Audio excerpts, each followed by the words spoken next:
I forgot to tell Kate though, because Kate didn't know, did she? No. It's She streaming. knows. Yep. She knows. Okay. Well, hi people. Hello. Happy to see you all. Anyways. Yeah. Hi there, DJ. Hey there. Okay.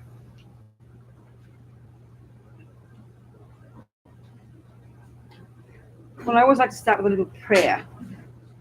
And it means it's got two meanings. The first two lines, for anybody in the room who already identifies with being a Buddhist, so it's kind of reiterating our reliance on the Buddha and his teachings, blah, blah. And the second two lines are kind of really just stating an altruistic purpose for our being together, thinking we're going to listen to these ideas coming from the Buddha to hear it as advice. That's what it is. You don't have to take it, but it is advice. And then to hear if there's any advice there that's useful to us to help us develop what for the Buddha is our amazing potential, which we'll talk about, for our sake, but of course because we're given this crazy world together, for the sake of others as well. Thinking like that.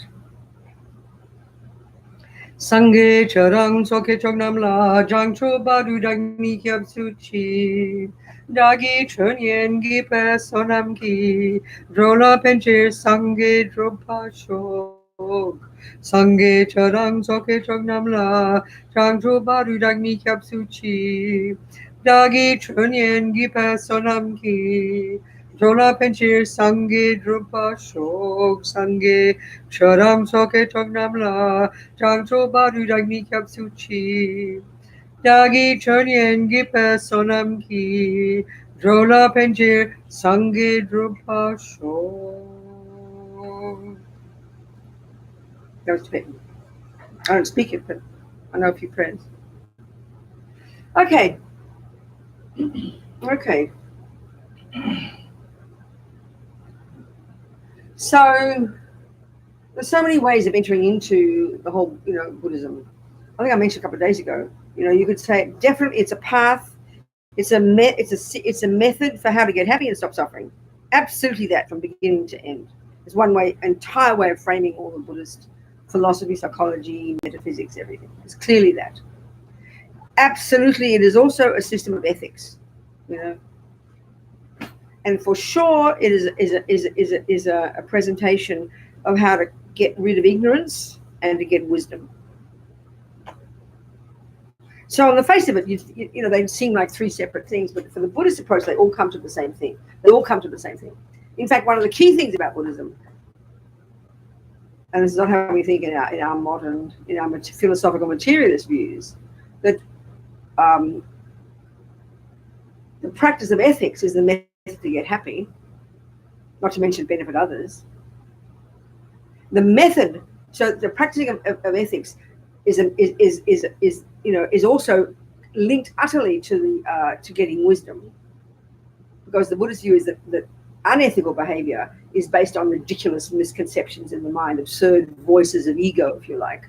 So the more we're caught up in all the misconceptions, the way Buddha describes, we'll go into this. The more we're caught up in all the neurotic emotions, all the voices of ego, based in fear and neurosis, and the more we're caught up in those, the more we are miserable, the more we harm others, the more ignorant we are, and the less wisdom we have, and therefore the more suffering we have, and the less happy. So they all come to the same thing.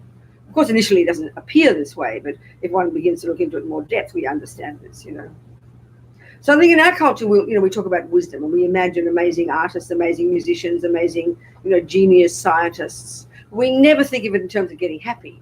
Even for sure, if we think of art and amazing art and culture, we often think of suffering, miserable people. We sort of make it noble that they're suffering.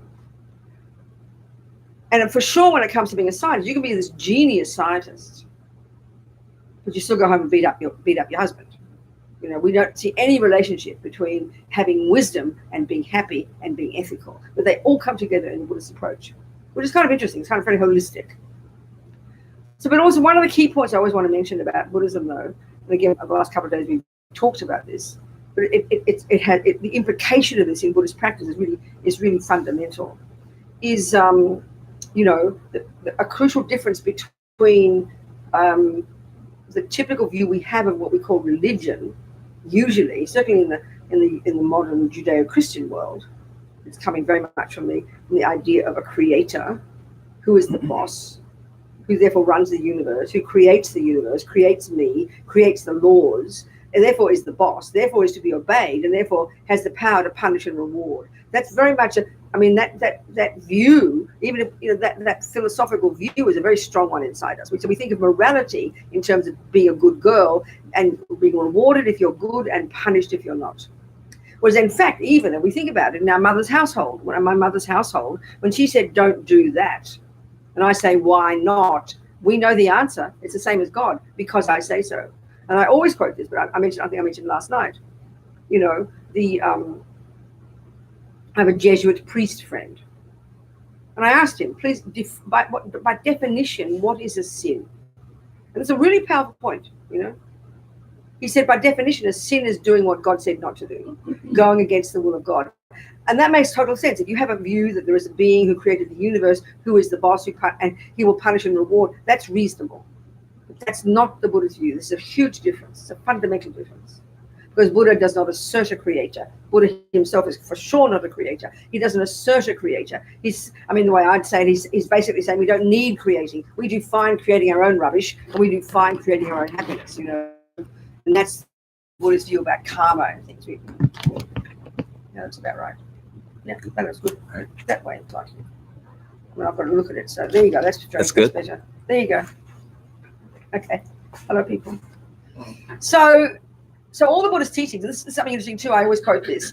The man in New Zealand, a scientist in fact, he said, who revealed the teachings to the Buddha? Which is a perfect question if you think in terms of a creative religion, because we know it's revelation from on high, necessarily. But he was very shocked when I said, would you ask Einstein who revealed the teachings about relativity to him? He was really shocked when he heard that. But that is the approach. And it's always, even us, us, I say, Western people, for example, Western people who were brought up, like for me, for example, as a Catholic, the view of religion is just default. There's a creator, and you do what the creator says, and you get punished if you don't and rewarded if you do. But like I said, there's actually a deeper view than that. It's even you can be a regular person and have that view. Morality is doing what someone else said. And you'll get punished if you don't do it properly, and you'll get rewarded if you do. That's a very powerful idea. And that's deep in our bones, I think, and governs our world. So there's either the police or the judge or the law or mummy or daddy or God or somebody who says you should do this, and it's kind of like a punitive system. Well, the interesting point about the Buddhist view, because he's not a creator, he doesn't assert a creator. We don't need creating, he says. His own particular view is quite different. So Buddha's this regular guy who was like the rest of us, who through his own hard work internally did this job of becoming a Buddha.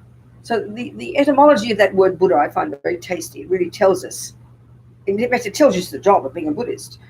The first syllable, I'm not sure about Sanskrit, Buddha, but the Tibetan equivalent, Sangye. Sang, the etymology, it implies, sang, the first syllable, implies the utter eradication from one's own being, from one's own mind, one's own consciousness, of all neuroses, all fear, all ego, all ridiculous nonsense, all the stuff that we are so familiar with, and which we, and certainly is reinforced in our psychology and our neuroscience, that we utterly assume are normal parts of a normal person. Fear, anger, depression, jealousy, low self-esteem, you name it, this simple sounding stuff that we totally identify with. Well, that's quite a shocking concept. It's quite radical. If one of you is a therapist and I come and ask you to give me methods to get rid of all ego, all fears, all anger, all jealousy, all the time, you'll think I'm mentally ill. I'm quite serious, because our view is that stuff is just a normal part of a normal person. We give it equal status along with the other stuff, which is implied by the second syllable, Gye, Sangye, Buddha, the development to perfection of all the other stuff. Love, wisdom, compassion, kindness, generosity, goodness. This for the Buddha, he has found this from his own experience. It's not from revelation, it's from his own hard work. That all the neurotic stuff is not at the core of our being, and therefore can be removed. And the other stuff is actually who we really are. The goodness, the intelligence, the wisdom, the clarity, all these things. And that's quite a shock, actually, because if we think about how we feel just naturally, We really believe, we get overwhelmed by the neurotic stuff. We really believe this is who I am. We define ourselves in this way. And that's really rather depressing. So it's a very powerful concept. So of course, Buddha's not asking us to believe it. He says, listen, this is what I found to be possible. This is what I've achieved. Like Einstein, this is what I've achieved. Here's my methodology. Now it's over to you. Don't just believe me. It's useless. You know, Einstein would not ask us to believe him. He wouldn't say he'd had a dream about it last night. He doesn't say it's a revelation. We know, and that's what we mean by science, that this really is the approach in Buddhism. I'm not even being sort of cliched. That person who is Einstein used his own intelligence, observed the natural laws of the universe, or observed the universe and then articulated them as laws. That is the Buddha, absolutely clearly, which is a surprise to us. And we tend to think it's just kind of sounds like a marketing ploy, you know, but it's literally true. That's the Buddha's approach. So it's fundamentally different in that way from, say, for example, my experience as being a Catholic. And I'm not criticizing. If you have faith in God, please go for it. But this is a huge point. So the implication of that, in terms of being a Buddhist, I mean, if Jesus says, don't do this, and if you do it, you'll get punished, then that's the main thing that I have to live by. But if the Buddha says, he's got the same idea. He says, don't kill, don't lie, don't steal. Well, so does your grandmother. But the Buddha's reason for why he exhorts us not to do this is the ethical approach. The reason the Buddha has for not killing, not lying, not stealing. For example, first of all, the Christian view, the religious views, the views of Islam, etc., that a negative action or a sin is one that is going against the will of God. My priest friend said there's some aspect of natural law there, meaning a person doesn't like getting killed, but the real reason it's wrong is because God said. And again, I'm not criticizing. The Buddha, the reason it's wrong is, guess what? Check out, do some market research. No one likes to get killed. It's because it harms people. So it's a simple reason, and it's a fairly evident reason. And it's got zero to do with the fact that he said it. So in other words, Buddha's more like a doctor. You go to your doctor, she says, don't smoke. Why not? She doesn't say, because I say so. No way. And she doesn't say, if you smoke, I'll punish you with cancer. No. You'd get laughed at if you thought that. We know it's a natural law. And she's a person who's observed these things, has some experience and has and can see from her own experience that an action called smoking could cause you to get cancer. That's the Buddhist approach to ethics. So, but the first reason, so the very first level of Buddhist practice, the very first level, entry level junior school, grade 1 of Buddhist practice, is he exhorts us not to kill, not to lie, not to steal, not to harm sentient beings. But the reason, they are actions that harm others, but the main reason first that he exhorts us not to do those things, and this is where the Buddha's essential view about karma, which seems to be looks like I'm about to talk about it, is because they're going to harm me. So Buddha's one of his fundamental views from his own experience is that every millisecond of what we think or do or say, every millisecond, without any going astray, every millisecond of what we think and do and say, basically sows seeds in our mind, programs our mind, sows seeds in our mind, such that those seeds, if we don't work with them and pull them out or whatever, will ripen eventually in the future as one's own experiences. This is literally the meaning of this law of karma. And as far as Buddha is concerned, and this is where, again, he's radically different from the Christian teachings, the Muslim teachings about a creator, and indeed the materialist teachings, who say that mummy and daddy made us. Christian teachings say God made us. Well, Buddha says basically you make yourself, in a sense. Like His Holiness the Dalai Lama said one time, it's like self-creation. So, of course, the implication here is, too, that, and this is the other fundamental difference in Buddhism, psychologically speaking, that this consciousness of ours, which Buddha would say is not physical, is affected by the brain, is not the brain itself, is not physical. It does not come from other beings, does not come from a superior being, and does not come from mummy or daddy. That's a massive point in Buddhism. And doesn't begin in the womb. The consciousness, our consciousness, this river of mental moments goes back and back and back and will continue forward. That's a fundamental part of the whole Buddhist view. And that, of course, comes from all the amazing Indian views before that, all the so-called Hindus, all the different views. I mean, the Dalai Lama, remember, I always quote this, he said, it was these amazing Indians more than 3,000 years ago were the ones who began the investigation into the nature of self. I like to joke and say we arrogant Judeo-Christian people think it was Mr. Freud, 100 years ago. No, several thousand years ago, okay, these Indians were at it. We know nothing about that culture in our culture. I knew nothing about it. So Buddha came out of that extraordinary tradition of these amazing thinkers and scholars and yogis, great practitioners. And then he eventually diverged in his own direction, in particular in relation to his own findings about the nature of self. All the Buddha's teachings, all about the teachings about wisdom will come to the view about what the self is.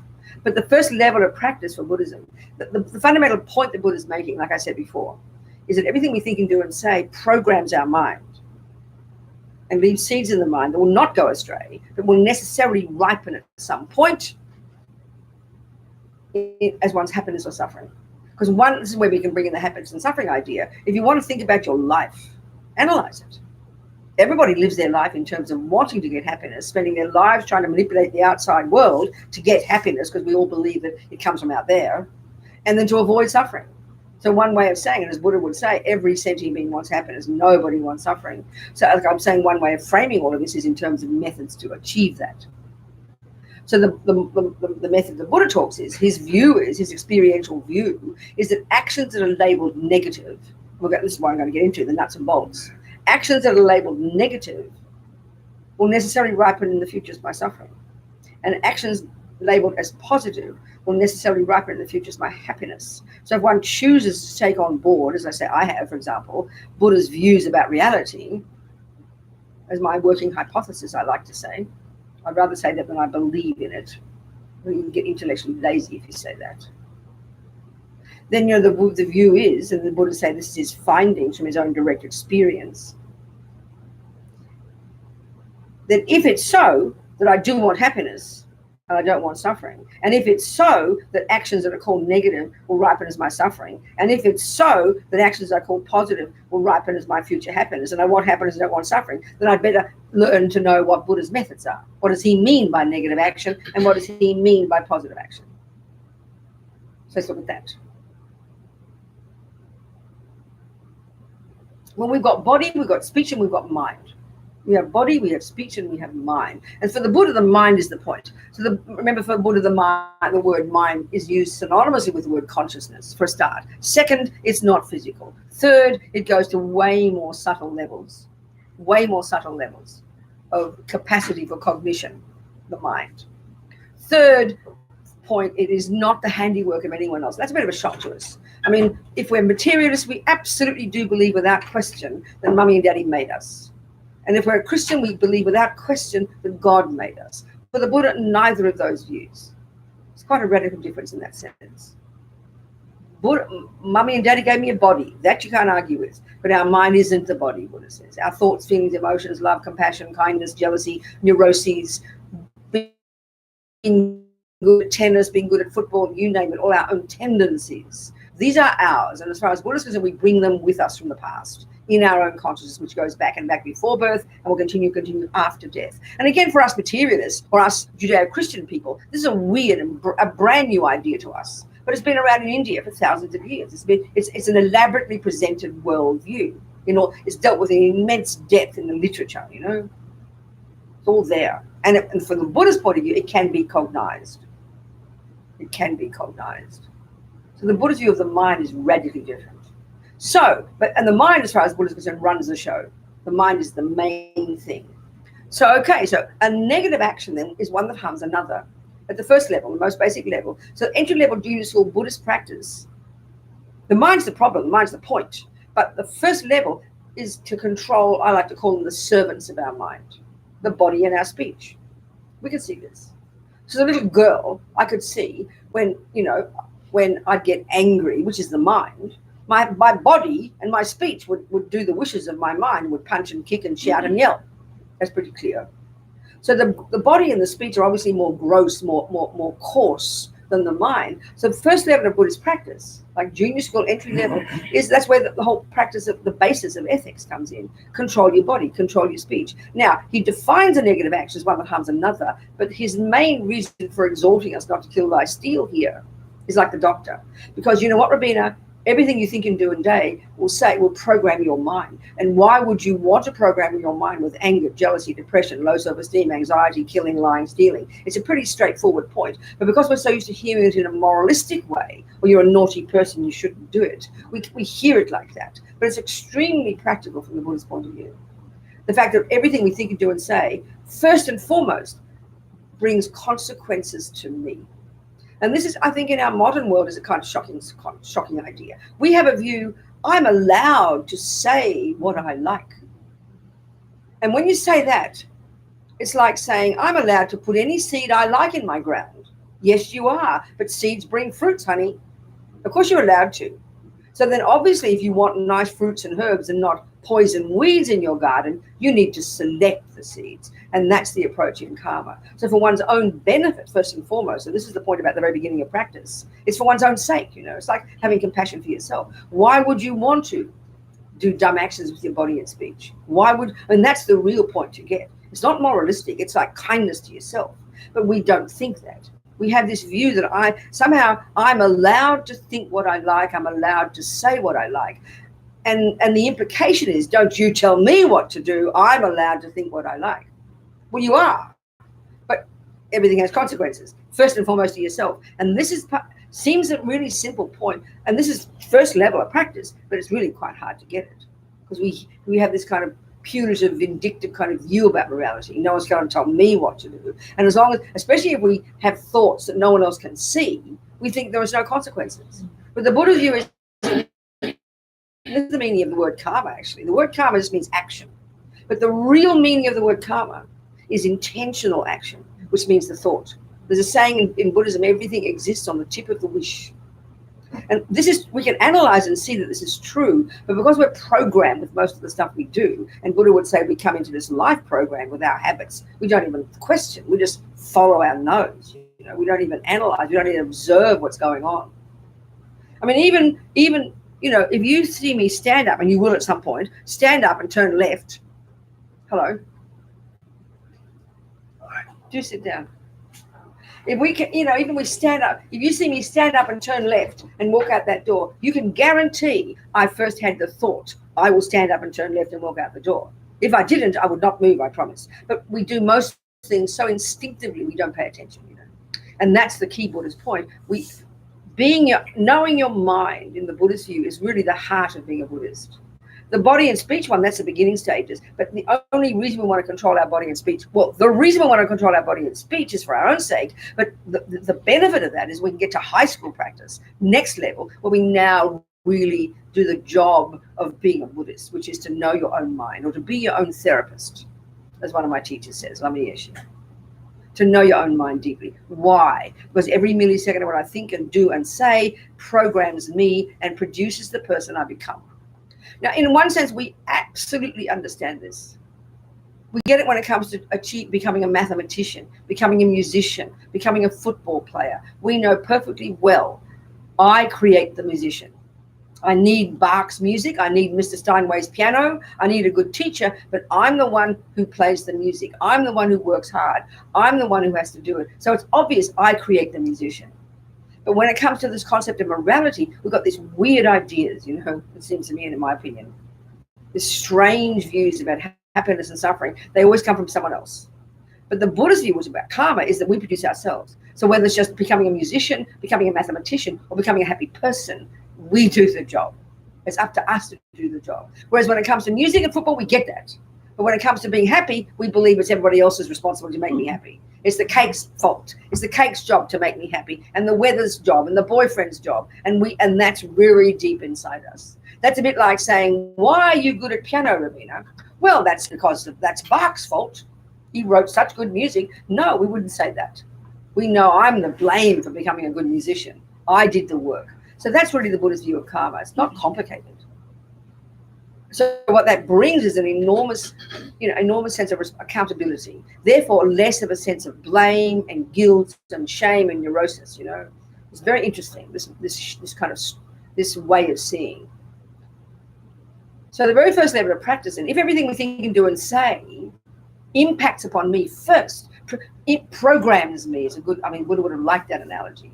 programs me. And what's so logical it is. If I'm learning music, there's no way in the world I will say I can think what I like and play whatever notes I like. I can play whatever notes I like. But if I want to play Bach, you don't play. You play exactly what Bach says. And then you will become a musician. You have to discipline your fingers, your mind to an incredible degree. That's the same approach here with the Buddha. That's what he means by morality. Not doing what he said because you get rewarded, but because that's the way to produce the person you want to become. So like the most basic level of karma, like I said, Buddha is like Jesus, is like your grandmother. Don't kill, don't steal, don't lie. Why not? Because that'll harm you. That's a big surprise to us. We think of it as like a punitive thing because someone says I shouldn't do it. No, it's because it's going to harm you, babe. Because everything you think and do and say molds you, produces you. Kind of a powerful concept. So it makes you accountable. My mother used to say, she was a Catholic, she used to say, virtue has its own rewards. That's the Buddhist view completely.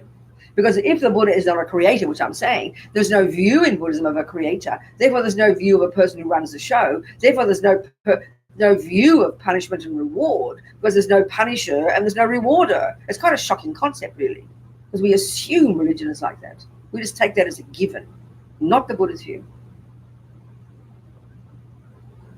Kind of a powerful difference. And the implication of it throughout our practice is quite strong. We are the one who's the boss. We produce ourselves. Okay, we rely upon Buddha. He's like the doctor. He has found from his own experience. He says, this is my methods. This is how I came to be what I became. It's over to you now to follow those methods, and you're going to find out yourself if you're going to get those same results.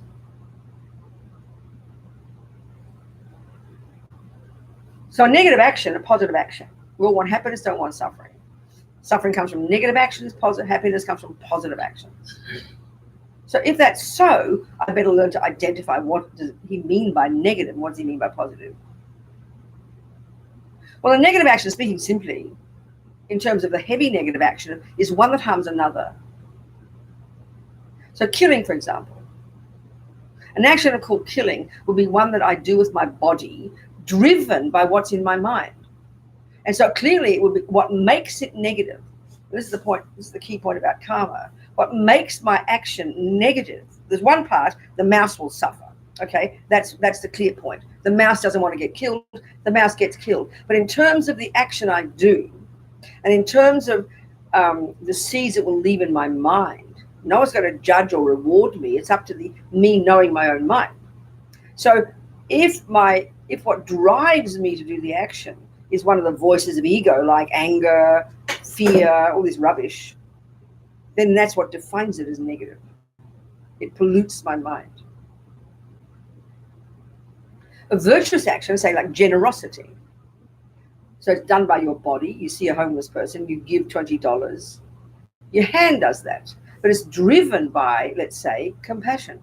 Well, that's what determines. The compassion is what determines that the action that I do sows virtuous seeds in my mind, programs my mind with that quality.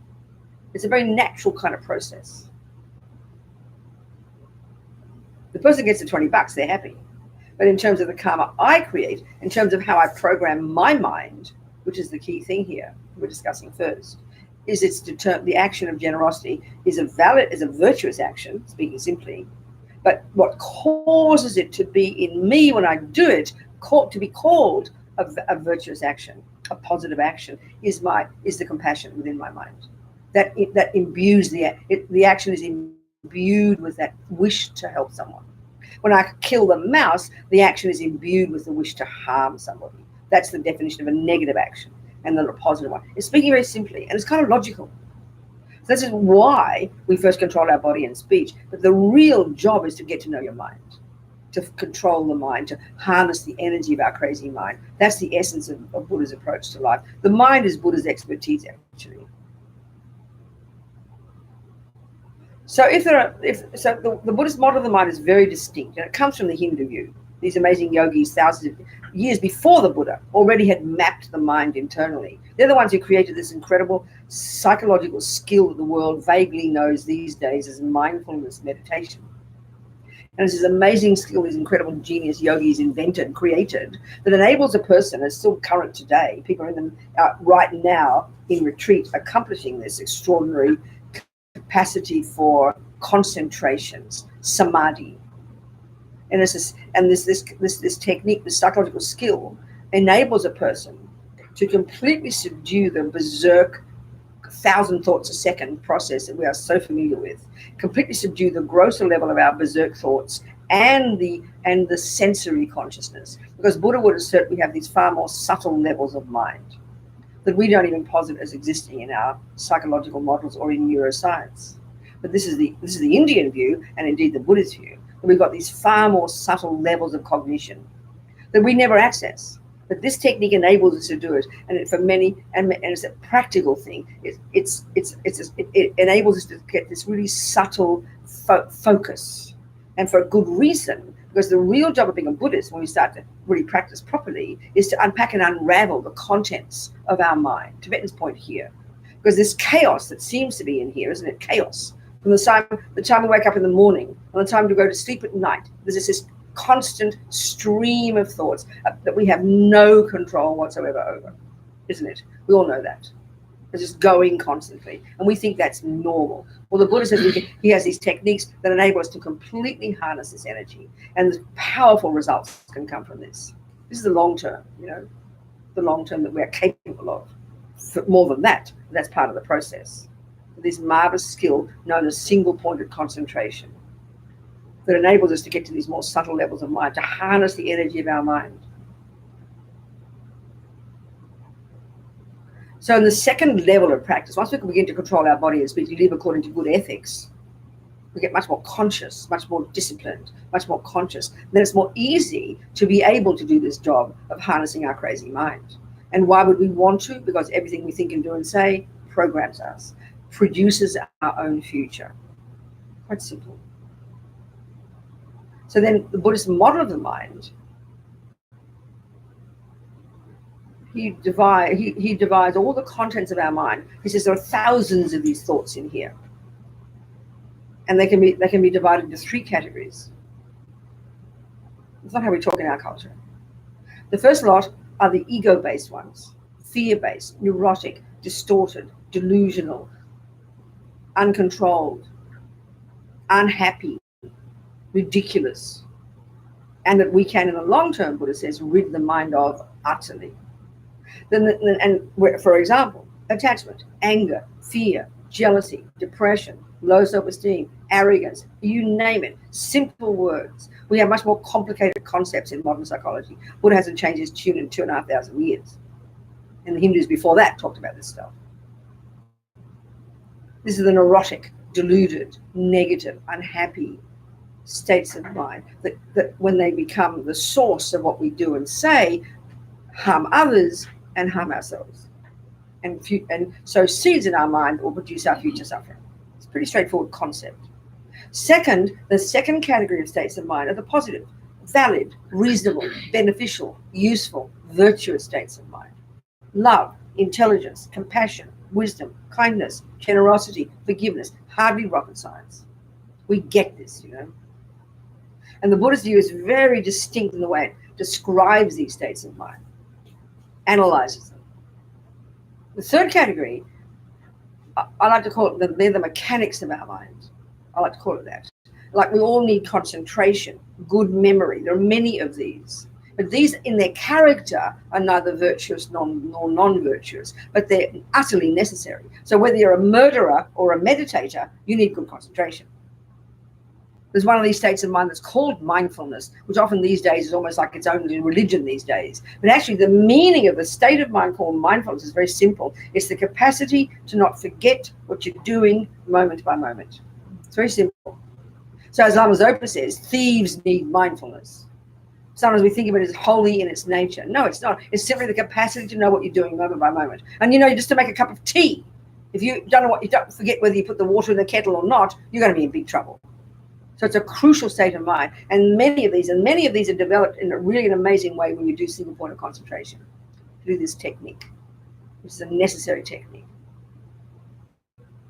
The key ones that we have to learn to distinguish between in our daily lives are the neurotic ones and the virtuous ones, or the negative and the positive, speaking simply. And the thing is, like I'm saying, if you think of love, compassion, jealousy, depression, anxiety, generosity, they're states of mind, and we give equal status to all of them. And I think in our models of the mind, in our culture, we assume they are all a valid part of a normal person.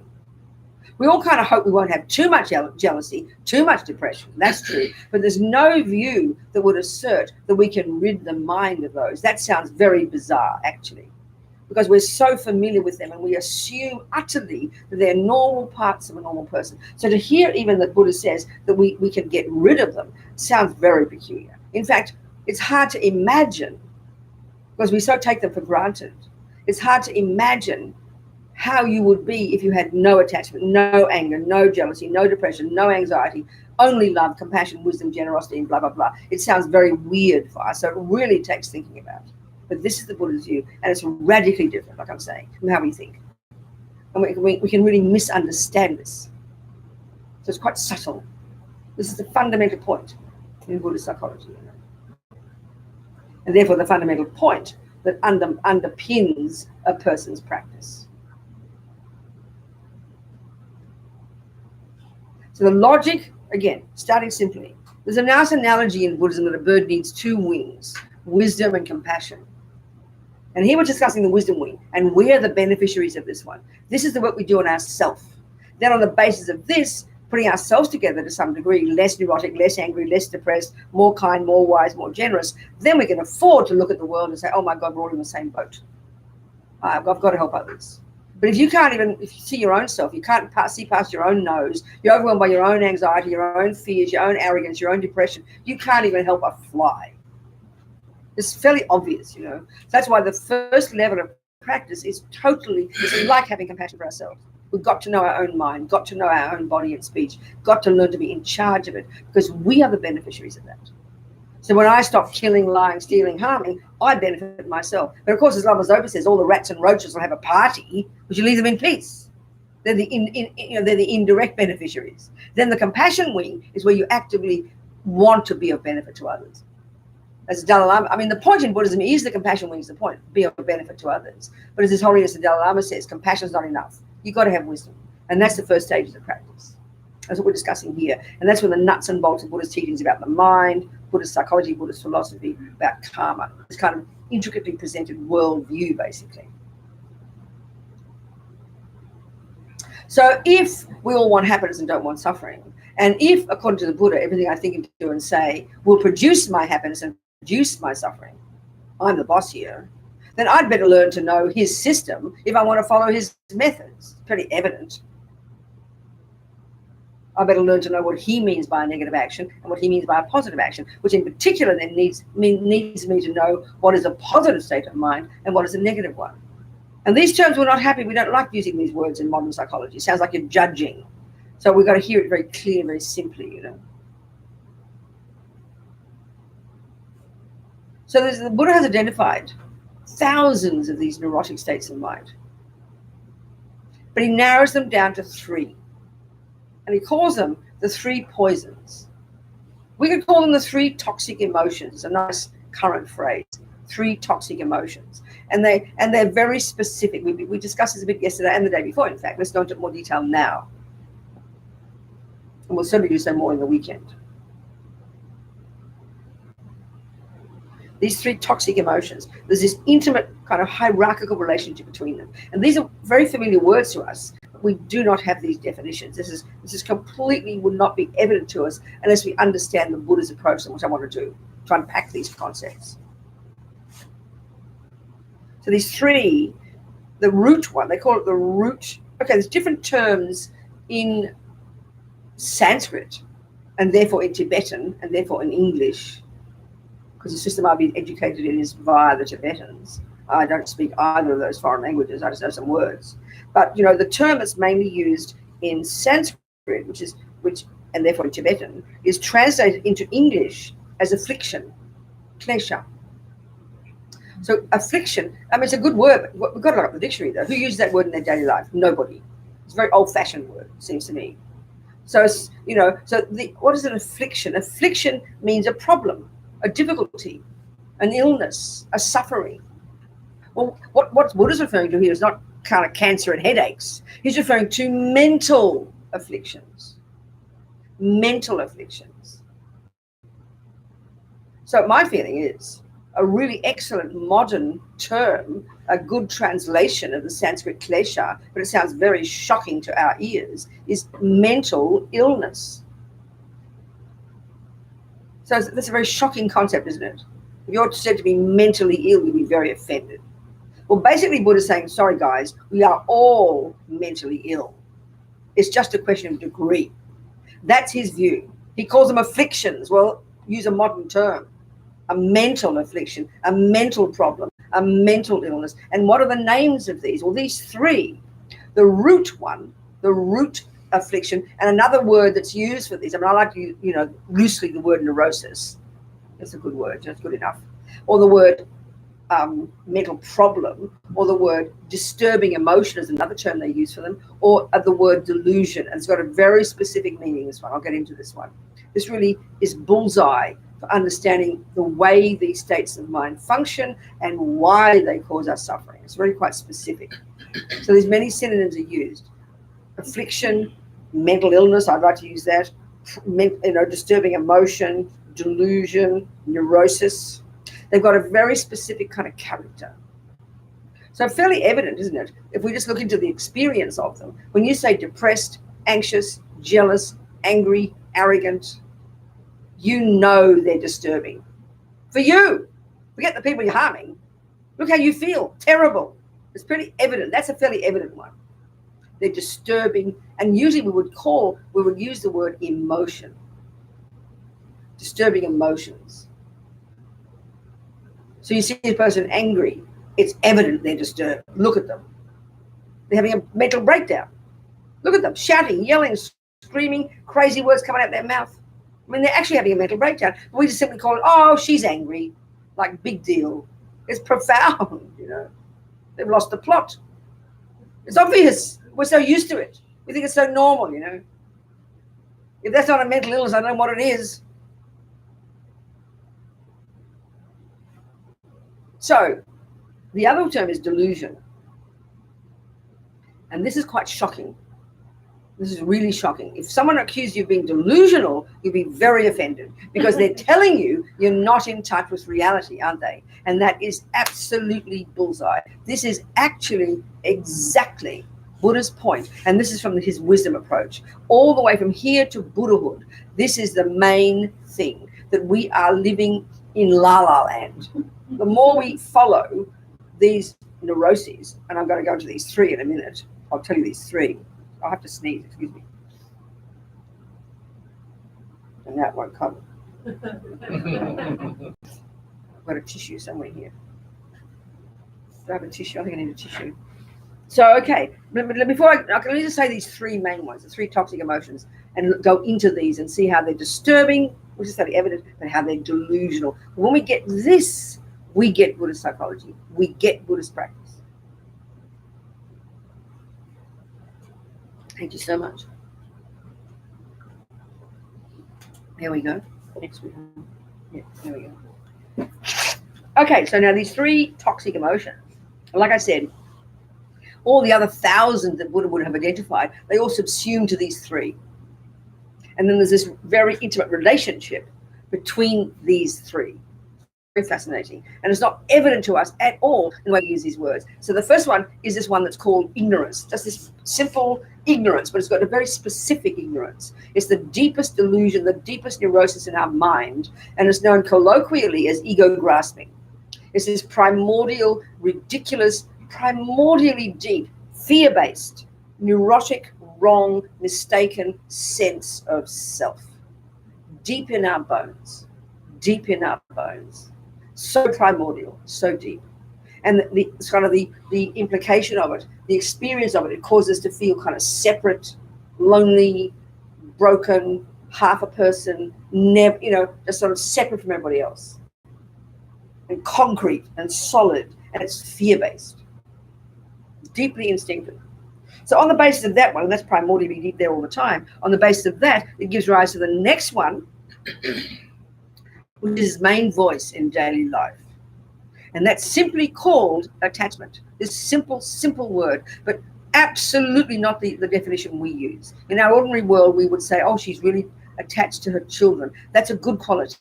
We mean it as an equivalent of being close to people. And that's perfectly fine. But we know that same words have different definitions. It's really important. This is a crucial thing. And one of the biggest reasons people misunderstand Buddhism, because we conflate our interpretation of attachment with Buddha's, and they're totally different. It's a bit like, I always use the example. When I lived in London in the 60s, and also living in Australia, we lived in flats.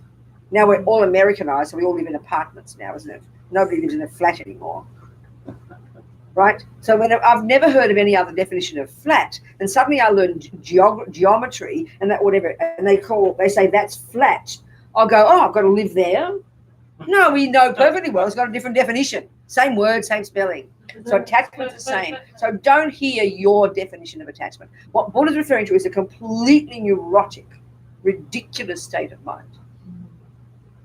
And it's multifaceted and deep in our bones, and it's the main voice of this root neurosis, the root delusion of ego grasping. It's what's given rise to, and it's constant, and it's there. So it's multifaceted. We talked about this yesterday. So the first most fundamental level of this attachment is this deep feeling of never having enough, always dissatisfied, never have enough, never achieve enough. How much I get, never enough. How much I achieve, never enough. How much weight I lose, never enough. How much my boyfriend tells me he loves me, never enough. It's like this bottomless pit of dissatisfaction. And we can see it in ourselves, and it's constant, and we never question it.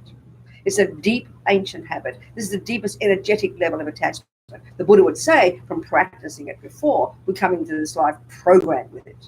On the base, and that's one of the most basic level of attachment. The next facet of it, naturally, because I'm dissatisfied with who I am and what I've got, I'm going to be hankering after something. And where do I look? The objects of the senses. Where else? We're this kind of crazy person who lives in this world of things out there. And as far as we're concerned, life is out there. I'm this kind of nothing nobody who's empty and has nothing and is nothing. So I've got to fill myself up with things to become who I am. This is our view. This is the philosophy of attachment. Buddha says it's completely ridiculous. It's deeply ingrained in us, this assumption. So we're hankering after something. So then what happens is attachment then, and this is its key function, this is how it's delusional. It's actually a conceptual story deep in our bones, but so spontaneous we don't recognize as a conceptual story. It actually over-exaggerates the deliciousness. Like let's say I'm in love with DJ. Sorry, DJ.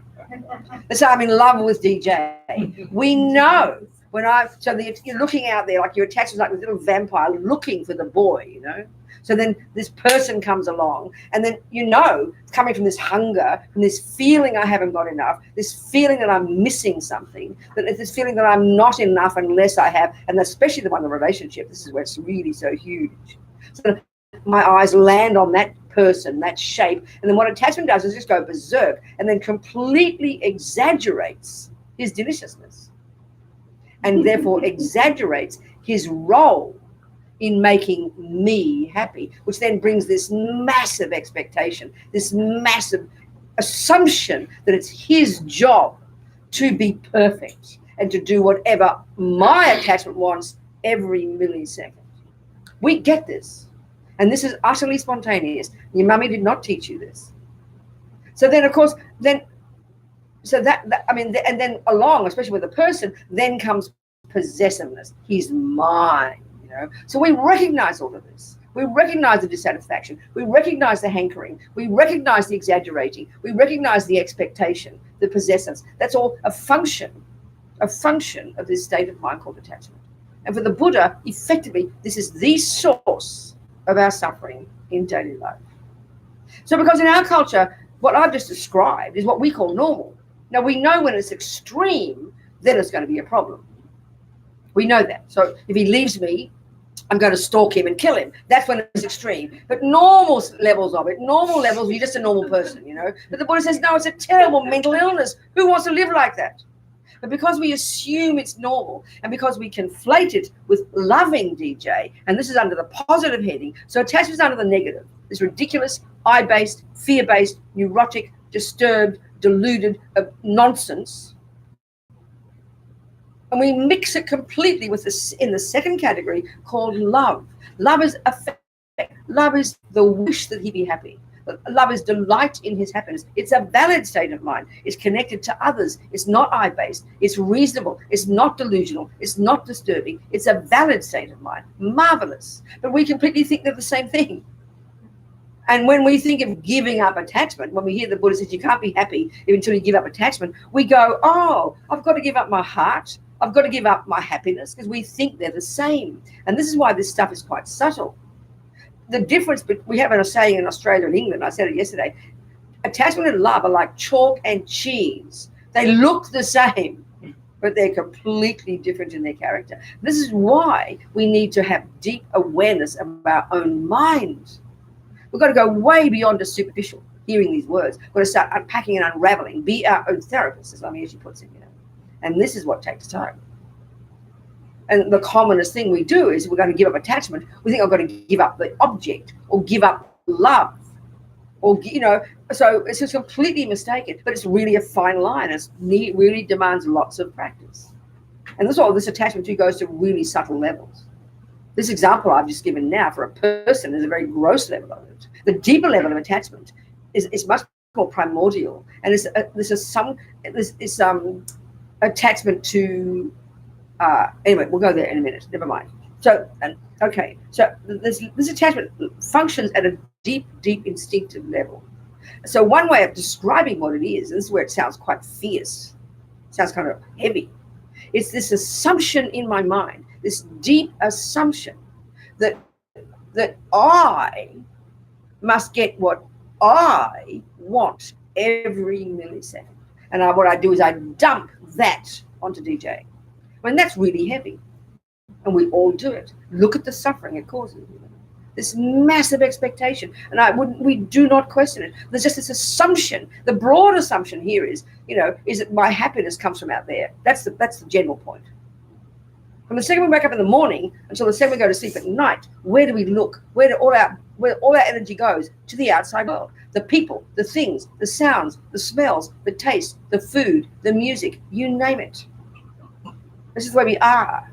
So attachment is like this vampire inside us, looking every second for the right object, for the object of the senses, such that when I get contact with it, I will get happiness. And the fact is, when we do have contact with those senses, objects, when I do have contact with DJ, definitely happiness is triggered. No arguments there. When I get the delicious cake, the lovely weather, the nice music, it does trigger happiness. We make the mistake, Buddha says, of believing that is the main cause of my happiness. So that's why we become these little vampires. We have to get the thing so that I can get what I want. So it sounds kind of vicious almost, but that's attachment. It's kind of frantic, and it's instinctive, and it's deep in our bones, and it's there every second. It's like default mode. It goes to real subtle levels. So then what's the response when attachment doesn't get what it wants, which could be 1,000 times a day? That's the third one. And that's simply called aversion. But there are, again, a whole spectrum of expressions of aversion. The most volatile, obvious one is anger. So anger, you okay? I just understand. Yeah, I understand how you feel. I know, I'm the same. I've got some sciatica right now, so I'd love to be popping up, but better not. Okay, well done. So the three toxic emotions then, there's this neurotic, wrong sense of a separate self that is naturally really hungry because it feels like it's missing something, so that's attachment, that looks for something out there, such that when I get it, I'll get full. Then expects that cake, that person, that thing, that music, that job, you name it, to bring me all that happiness that I really believe comes from out there. And then because attachment isn't just wanting the big dramas like the boyfriend and the cake. The most basic way attachment really functions is to get what I want every second, basically, whatever that might be. And every one of us is different. So the millisecond that attachment doesn't get what it wants, which is completely natural and it's probably 1,000 times a day, the third one is triggered, called aversion. So if it's the volatile level, it's called anger. If he dares not to do exactly what my attachment needs, and that's where it's such an, I mean, we know the word neediness.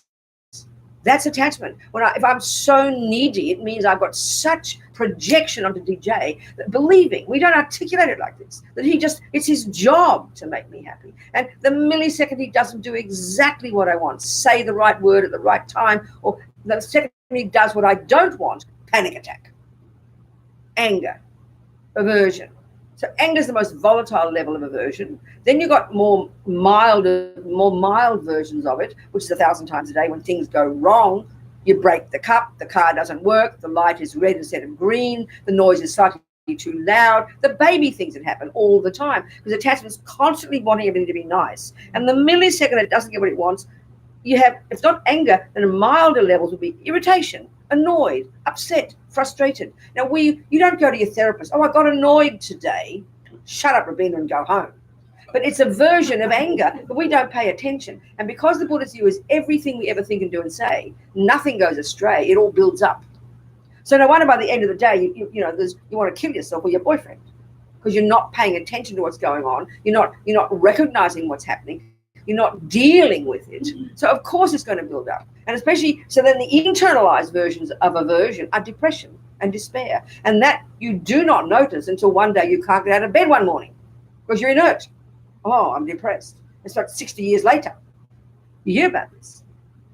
So anger, annoyed, irritated, frustrated, depressed, despair. They're all the spectrum of thwarted attachment, which is called aversion.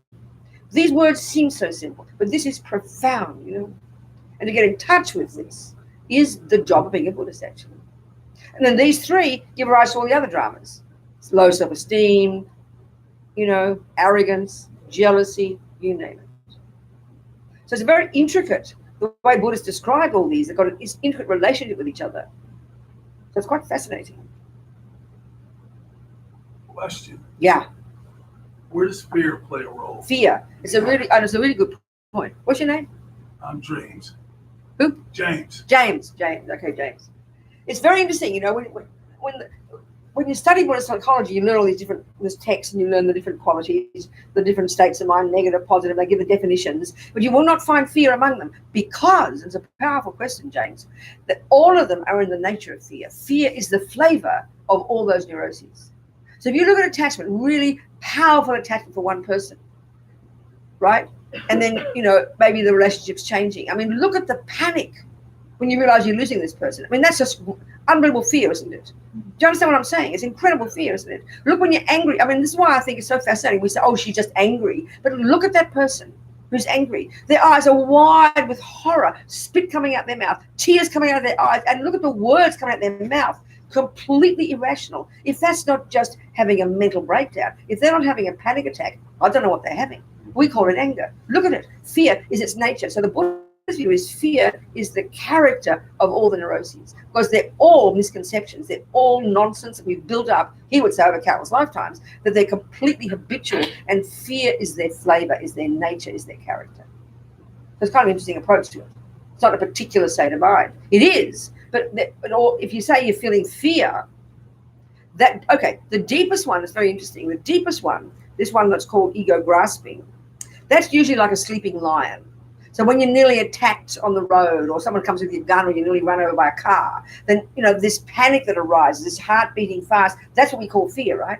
And that's because that's the symptom of the deepest delusion, which is this misconception of the very sense of I in the first place. It's like a sleeping lion. And in a way, I would even think that term, what is it, Mr. Darwin came up with it? Instinct for survival. We talk about that, I think, isn't it? That, I think, is a good term for this deep delusion. Because most of the time, it's just you're quiet. But as soon as you get attacked, this sense of I rises, doesn't it? Complete panic, isn't it? And they call it instinct for survival. I think that's the ego grasping. That's the deepest one. And that's when fear really is powerful. But jealousy is an example of it. They're all examples of all coming from the I, therefore all driven by fear. It's very fascinating. So that's why the Buddhist view would say, which sounds very shocking to us, when you really work on your mind and get rid of these, even to some degree, as you progress you get less fearful, more courageous, more stable, more steady, less neurotic. That's the fundamental way of talking about Buddhist practice, if you're doing it properly. Does that make sense? Yeah, thank Yeah. you. Okay, good. Thanks, James. What else, people? Have some questions now. Yes. I wanted to clarify something. Yeah, go. Okay. I think when I first started studying Dharma and so forth, and I would read about no self and so forth, it would be kind of frightening. I would think, well, am I going to become something else, or am I going to just disappear? Yeah. But in my experience with practice, I feel like I'm becoming more who I really am. Okay, so what's the question? So that I'm asking, is that how it really is that you become? Yeah, I think a simple way to put it. Yeah. Yeah, a simple way. I forget your name. Pete. Pete. Yeah. I think it's a way to put it, Pete. Put it like this: if we are a typical example of a neurotic person using Buddha's model, you'd be totally self-centered, completely panic-stricken by everything that goes wrong. You'd have no tolerance, no patience. You'd be up and down like a yo-yo. You'd be greedy for this and hungry for that, and you'd be neurotic, ridiculous, jealous. I've been all that. Okay, there you go. Join the universe, honey. That's a typical neurotic person who's overwhelmed by all these delusions. We all get it. We all get it. So as you lessen those. One way of describing all those are symptoms of having this wrong view of a separate, ridiculous I. Put it in simple terms. So as you progress, controlling your body, controlling your speech, getting some ethics, beginning to know your mind, doing a bit of meditation, learning to become your own therapist, you lessen, you weaken, you lessen, you change your habits. You lessen those and you grow the opposite. Automatically, as you get less attached, as I get less attached to DJ, I don't give up DJ. I get more loving for DJ. Right. I get more wise and more kind and more forgiving. Not, you give up a task and you become nothing. No, Right. You become more stable and therefore you become more content. So that is a symptom of letting go of ego, which means realizing emptiness more. It's true. It's very natural. So it is like that. When it hears no self, it sounds really horrible. Yeah. It's the Really opposite. misleading, I think. Yeah, Term it's in when English. we are misunderstanding. Yeah. Exactly. So yeah, you're exactly right. You become more stable, you become more who you are, a more reasonable, rounded, content, wise, compassionate person. That's the whole point. That's the bottom line, isn't it? But what's the difference from becoming that in a very egotistic way? Because I heard one teacher say that you become kind and you start walking I'm lost like a bit, the Rusty. saint. I don't understand your point. My point is, that's the aim, to become that more loving, more compassionate. Less neurotic, less self-centered. But Speaking then simply. Yeah, then? the ego comes and makes you believe that you're a saint and that's. I'm lost. I don't know what you're telling me. I'm really lost, Rusty. What are you saying? Ask me a question. Ask me another. Put it in a question. How can I avoid not feeling, my ego not growing because That's what practice I'm is. changing? That's what practice is. Honey, it's called practice. The more you understand the Buddhist model of the mind, the more you understand the character of the neuroses, the more you know how they function, the more you know the virtuous ones, the more you know how they function, the more you get to control your body and speech, the more you get concentration, the more wise you become in knowing what the hell is going on. It's just like saying, well, if I'm playing the piano, how do I get to know if I'm playing the right note or the wrong note? It comes with practicing piano. Are you hearing my point? No, you're not. I think. No, wait a minute, please. I know what she's sorry. saying. I'm sorry. Yeah. Excuse me. No, because there can be a lot of ego behind Excuse that. me. Shh, Rocio, you have to hear what I'm saying. The nature of the neurotic mind is that they're ego-based. The nature of the virtuous states of mind is they're not. Your job is to know first theoretically the difference. It's like saying, how do I distinguish between a weed and a flower? Learn botany. How do you know the difference between these two is learn Buddha's botany. And if you don't and just have a most Buddhists just go, oh, I'm a nice Buddhist, and you pray in your hole and you have guru devotion, you say your malas, you'll never distinguish the difference because you've got to study it. Rocio, that is the answer. Can you hear my point? You've got to distinguish between weeds and herbs. You've got to distinguish between right notes and wrong notes. You learn the theories. Then you can identify. If you don't know what attachment is, and you don't know what love is, and if you don't know what rejoicing is, and can't distinguish it from arrogance, then if you don't even know theoretically, then you won't know how to tell. Are we communicating? Yes. Thank you. Are we communicating? Oh yes, thanks. Thank Sorry you. to interrupt. No, you're allowed to interrupt. That's really all right. I'll just tell you to shut up. Okay. I often say, hey, it's my gig. Be careful. So go on, you people. What else? Is there a difference between contentment and happiness? No, in one way you could argue. This is a really good question. Let's look into this. Okay. Okay, it's a very interesting point. Psychologically, we look at the Western views, the model, the contemporary models, all these different definitions of happiness. But this is really fundamental in the Buddhism. If you look at your life, look at your day, in your whole life, I think you could divide your experiences into two categories: those that are pleasant and happy, and those that are not. Pretty straightforward, isn't it? And of course, there's variations of them all. And that's the point. We want happiness and we don't want suffering. So when all the choices we make every second of the day, because I've got my sciatica right now, I choose to move my leg because I want happy feelings and not suffering feelings. It's like every second it drives us, So then the Buddha's deal is, so because we're so externally oriented, if I say to DJ, how'd you go today? How are you today? I'm really well, Robina. I'm really happy. And I say, tell me about it. He will give me a detailed description of the events of the day. He will describe the external events. And if you think of suffering, you'll remember the external events because we're so oriented in looking at the outside. But these are actually internal states. Happiness is the name that's given. So in Buddhist psychology, and there's three categories of states of mind. The third lot are called mechanics. This sounds a bit odd initially. There's one there that's called feeling, but not in the way we mean as an emotion, not like that. And Buddha's basically, his view is we either have pleasant feelings, unpleasant feelings, or neutral feelings. And they're quite specific, but forget the neutral, okay? So we either have pleasant feelings or unpleasant. They're mental and they can also be sensory, but they're in the mind and they're triggered by the outside. That's clear. But they're not mainly caused, or even we could. So pleasant feeling is the basic term that's used. Another word for that is happiness. Another word for that is joy. Another word for that is being content. Another word for that is being blissful, ecstatic, rapturous. There are levels and levels and levels of pleasant feelings, and contentment is on that spectrum. So when you are that's first point. Unpleasant is, we all know, and there can be levels of the most unbearable, nightmarish suffering to the most mild, tiny moments of unpleasantness. Do you understand? So these go to very subtle levels.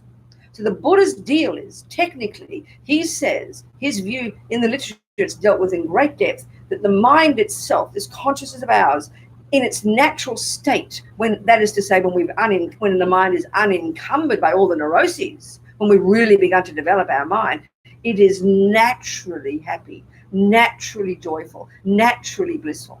This is really a kind of a weird, extraordinary concept for us when we think about the mind being the brain. There's no equivalent in modern psychology. That sounds very peculiar. But this is the nature of mind. When you read like that book I just mentioned, Lama Yeshe's Mahamudra, there's discussions in there. The nature of mind is to be blissful and clear and wise and virtuous. They are our natural qualities. So another way of putting it is, the more negative and neurotic we are, the more unpleasant feelings. The more virtuous and wise, the more pleasant feelings. And that's the Buddha's method for getting happiness. His one way of saying the whole of Buddhism is a method for getting happy.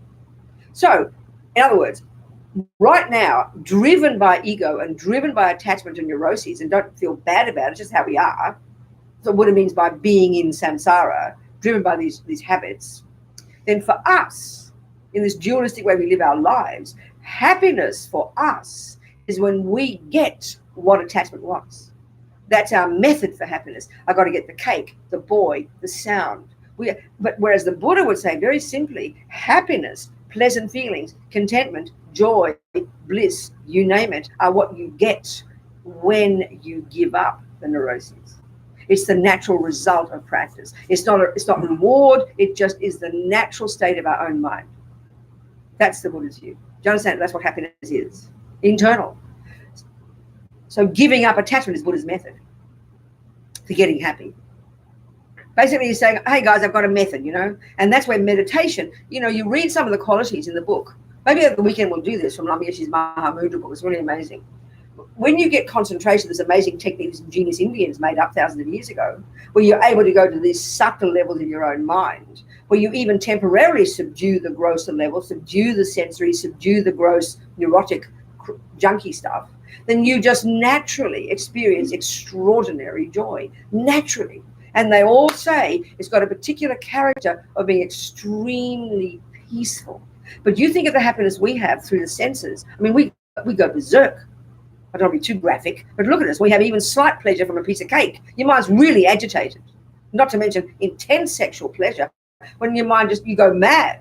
Whereas this pleasure, this joy, which is, we cannot conceive of it, is naturally our own mind as it's more subdued, as it gets more subtle. So many people often get this technique. And one of our friends, a Swiss monk, has been meditating like 30 years, mostly. He teaches as well. He comes out of meditation. But he told me, I interviewed him 25 years ago in our magazine about one of his 2.5-year retreats, getting this samadhi. And it's described in the text in terms of 9 stages of cultivation. And he said he maybe touched upon the 5th of the 9 after 2.5 years. That's pretty intense.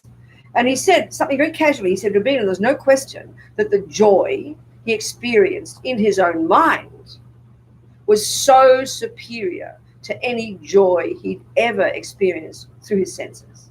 So this does not exist in our psychology. This doesn't. And then, of course, when we hear it this way, it sounds like religion. It's psychology. It's Buddhist psychology, and that's the potential of our mind. So in other words, putting it even more simply, often all these cliched ideas about meditation in the West, and this idea about you've got to go slowly and be mindful and walk slowly and speak slowly and do slowly. I mean, I'd be a failure as a Buddhist if that's the case. I'd be a disaster, right? So the point, and then we think that meaning to be happy, to be peaceful and quiet, is such a cliche. A happy mind for the Buddha is a mind that's not so neurotic, not so angry, not so anxious, not so jealous. You can be a really speedy person and be happy and not be neurotic. It's delusions that make us miserable. Okay, calming down helps. Touch that. But I mean, the Dalai Lama's famous for talking so fast no one can understand him. Do you understand? So it's a good example for me. I feel like, oh wow, it's okay, I can be speedy. But I mean, it's like a happy mind is a mind that isn't so attached, isn't so anxious, isn't so angry, isn't so jealous. And we all got different ways of expressing it. Some people are more quiet, some are more active, Do you understand? Yeah. Yeah. So I'm going to add, I'm doing my best. How do you move through blame? Blame. Oh, I know, sweetheart. Absolutely. This really, I mean, the really classic Buddhist explanation of how to get rid of it is related to the concept of karma, which is a pretty big point, which is not such a common, it's maybe more common these days. Lots of Westerners seem to like the idea of karma. But let's look into it a little bit. I'll give you an example.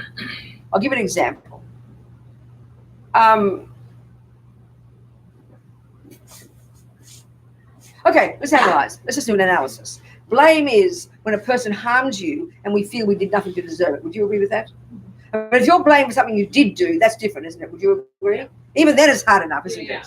Even then it's hard enough. Yeah. But it's usually when we feel we've done nothing to deserve it and someone harms us. That's blame. Would you agree that we then blame them for causing us suffering? I'm thinking more like childhood, like a child having trauma. How do you deal with the blame of growing up with that trauma? You mean you're the child, as a child? Oh, okay. I hear. Okay. So let's do an analysis using the Buddhist view about the mind and about karma. I'll just do that analysis. It might help you, it might not. But this is the view.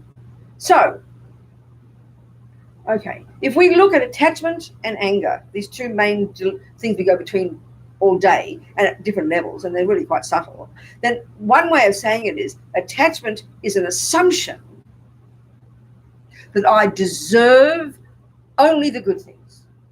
And anger, what does anger say? How dare you do that to me? I don't deserve it. Would you agree with that? So that's an assumption that I don't deserve bad things. So if you analyze, okay, if you look into your bank account and you see there's not many dollars there, you would never say, how dare there be no dollars in my bank? I deserve dollars. You wouldn't say that, would you? And tell me why. It's a really crucial question. Why wouldn't you respond like that? It's like my responsibility. That's exactly right. Yeah. That's the point. So we have this deep assumption, the Buddha would put it this way, this dualistic view that somehow we're made by someone else and we're plonked on this planet and we did not ask to get born. So how dare bad things happen? And only the good things should happen. And that's attachment and aversion. But deep in our bones, they're at the level of assumption because we have this dualistic view. No one has to teach us that even. So the Buddha's view is that's misconception. That if you take the view of karma, that your mind goes back and back and back and back and back, and every millisecond of anything you experience is only the fruit of anything you have done. You are literally the cause of your own experiences. So from that point of view, then, your life is like your bank account or your garden. You don't say, who put weeds in my garden? You know, it's your weeds. So when you have that ownership, having the view of karma, if you really take it seriously, as Buddhists would if you really take it seriously, you know that all the good that happens, it's the fruit of your past virtue. You caused it.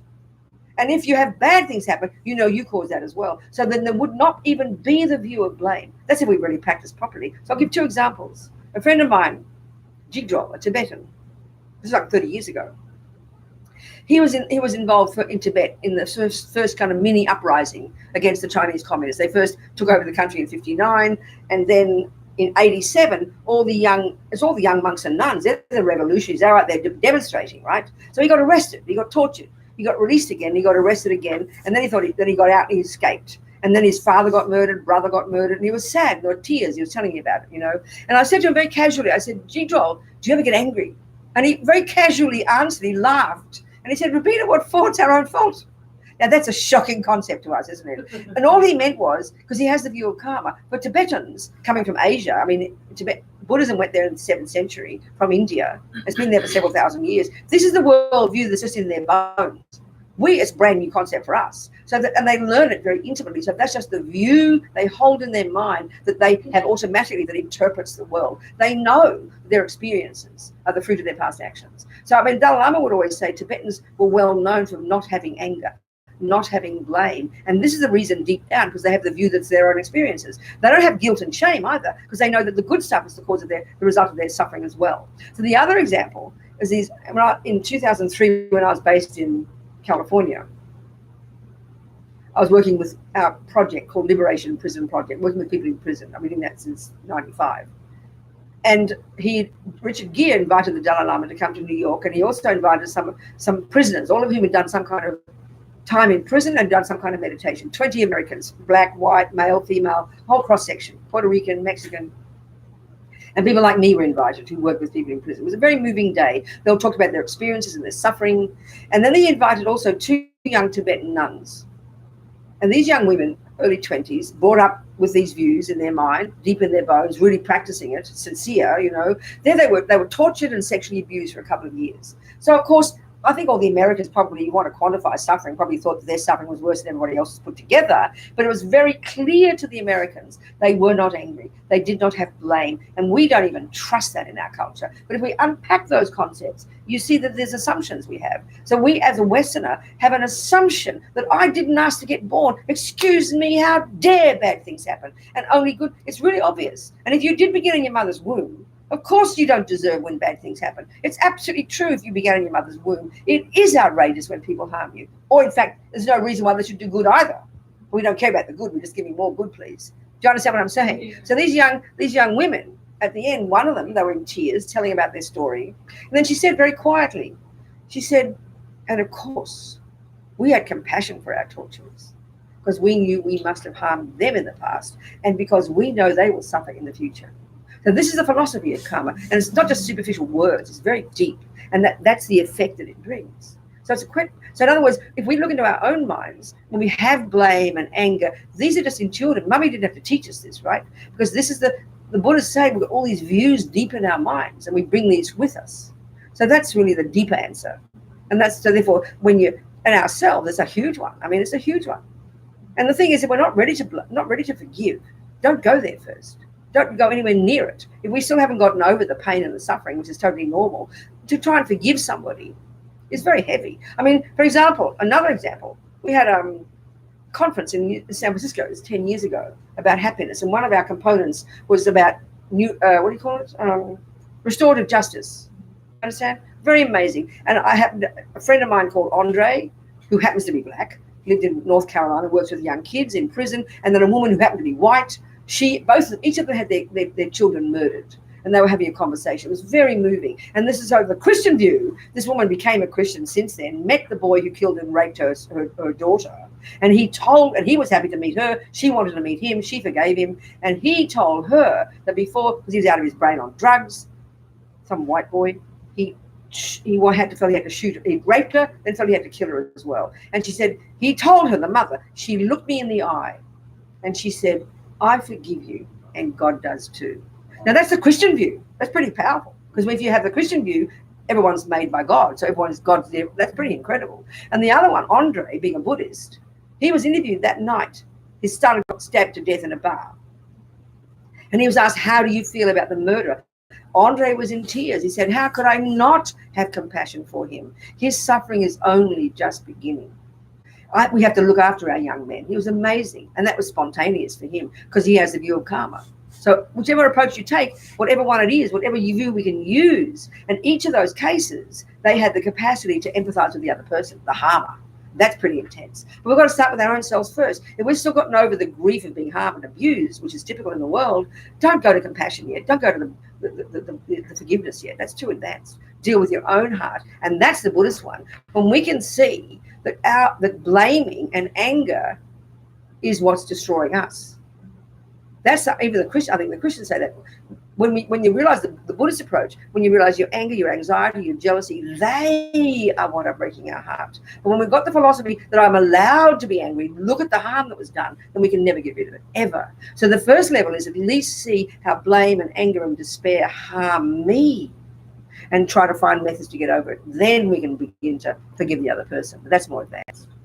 Do you understand, darling? Yeah. It's to really see how it's causing you to feel. But we have this ridiculous view that I'm allowed to be jealous. I'm allowed to be angry because we're stuck in blame, you know. And this is kind of heavy because the world's a heavy place. Bad things happen. It's quite a heavy, intense view. Whereas on the other hand, if someone comes to you for help, I mean, people come to me for help. I've got to know where they're at.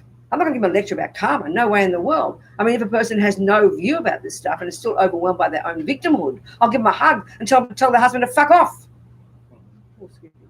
Do you understand my point? I mean, it depends on the person, you know. Give them a hug and love them and say, yeah, how dare he do this to you? Because your person's got to become strong first.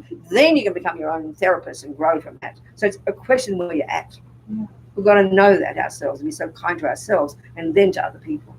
But if on the other hand, if a person who's really doing this view that I'm talking about comes to me and starts complaining, I'll be really heavy with them. Excuse me, put your money where your mouth is. You're Buddhist or not. You have the view of karma or not. Come on, make your decisions. You see what I'm saying? Nobody other. Some people get upset when I say it's simultaneous, right? I'm sorry if I offend anybody. Never mind. Is it a question here? I think it's a question on the camera, on the telly. What's it saying? Huh?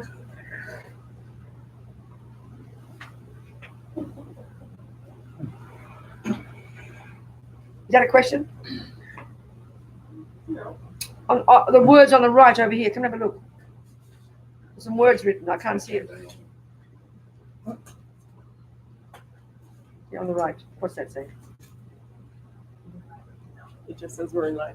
Oh, okay. Sorry. No question. Okay. And that's why I always mention, you know, there's something interesting. Where are you? There you go. Yeah. What's your name? Noel. Noel. That's why I often mention my experience with my friends in prison, where the Buddha's got a saying. If you can change something, hey, honey, change it. But what if you can't? And this is often the hard work, you know. So my friends in prison don't have the luxury. They can't walk out from that cell. They can't change the sentence. Do you understand what I'm saying? So this particular woman, I remember reading about this woman in Florida. This was like 35 years ago. She was a hippie, more in the 70s. And she was a hippie, hitching with her hippie husband, hippie kids. And she got picked up by two guys, and they got stopped by the police, and they killed the police and blamed the hippies. So they're basically on death row in Florida, and you're a cop killer, so you're the worst in the hell. You know, you're like a monster. So they went through this hell. She was 17 years in prison. Husband even got executed. I mean, can you imagine the pain? You know, completely innocent hippies. And she's this amazing woman. I think she did yoga and things. I'm not sure if she was a Buddhist. And she said at some point, this was so amazing. This is my point to you about changing your mind, seeing the suffering that your own stuff causes you. Forget whether you're right or wrong. She said, finally, I realized I couldn't change anything, but they couldn't take my mind from me. So I decided I'm not a prisoner, I'm a monk. I'm not in a cell, I'm in a cave. I mean, that's a really dramatic way of putting it, but this is the essence of the point that Buddha's making. If we can't change the outside, and often, mostly, we can't, then how about changing your view of it? And that's the source of happiness. We're so caught up in the victim mind, which is typical, and we didn't do anything to deserve something in this life, and we mostly have the view that we did begin in our mother's womb. We don't think it through like this. I mean, we believe we didn't ask to get born. We believe that mummy and daddy made us. We believe that nothing, we came into this life innocent. We believe all these things. So of course we go crazy when bad things happen. There's no logic to it. Do you understand my point? But even if you have no view of karma, the Buddha's view is if you're just going to look into your mind and see the pain that the anger itself and the blame itself and the jealousy, and that takes courage because we're so caught up in believing I'm allowed to think it. That's our trouble. And it's very hard work. But it's profound. And I don't care if you think your mind's in your toenail. I don't care if you think anybody made you. This doesn't need any of that. It's just recognizing your own thoughts and feelings and emotions and that realizing that they are the source of whether you're happy and suffering, not the external thing. That's the really powerful part. You get my point? Yeah. Sweetheart. But it takes courage. And this woman, I think she just had this extraordinary capacity to do this. It was amazing. She got out in the end. I was so happy for her. And I remember I read lots of newspapers. And my favorite section in the New York Times is the weddings pages. Don't laugh at me. It's about human beings, right? So years ago, I remember I read she was the featured story, and we'd been to Ireland when she got out. She lost her kids. Okay, 3 children were given to her parents. The parents died in a car accident, so the kids were thrown into the system. Then the husband gets executed. I mean, you can't imagine the nightmare. You can't imagine the nightmare, and it's not uncommon in this damn country. Don't get me going on prisons. So anyway. I'm allowed to criticize America, people. I'm an American. I've got a passport. It's all right. I don't want Mr. Trump to hear me. Throw me out. Anyway, what I'm saying here is, I read that she went to Ireland and was involved in an Amnesty International conference and met this Irish guy who'd been accused by the British of killing 2 policemen during all the troubles. So he got out as well, he got to be innocent. And they met and fell in love and got married, and now they're living in Cork. They're both like 80-something now, all fat and pink and sweet and kind people, dear kind people. So happy she found happiness, And then they're running retreats for people who've come out of prison who are wrongly accused. And they come to the States sometimes as well. They're dear, dear kind people. I think her name pops up in the news quite a bit. And what was interesting about that, you see, the thing is often what happens is when bad things have happened to us,